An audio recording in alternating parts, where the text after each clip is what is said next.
মুরগির বাচ্চাগুলো খাঁচার ভিতরে রাখার পরও মুরগিটা সরে যাচ্ছে না।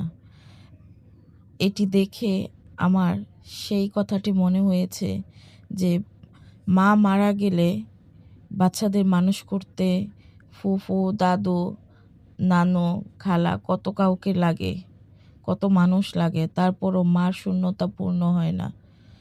আর বাবা মারা গেলে মা একাই যথেষ্ট সন্তান মানুষ করতে। মা ছাড়া মানুষ করা যায় না, কিন্তু বাবা ছাড়া ঠিকই সন্তান মানুষ করা যায়। তাই প্রত্যেকটা সন্তানের জীবনে মার ভূমিকা সবচেয়ে বেশি। মায়ের ভালোবাসাগুলো এমনই হয়, মায়ের সরল মায়া মমতাগুলো এরকমই হয়। এই দেখুন মুরগির বাচ্চাগুলো সরানোর পরও মা চলে যাচ্ছে না, মা ঠিকই কাছে জড়িয়ে রেখে গেছে। না জানি বাচ্চাগুলো কোনো কিছু হয়, না জানি কেউ নিয়ে যায়।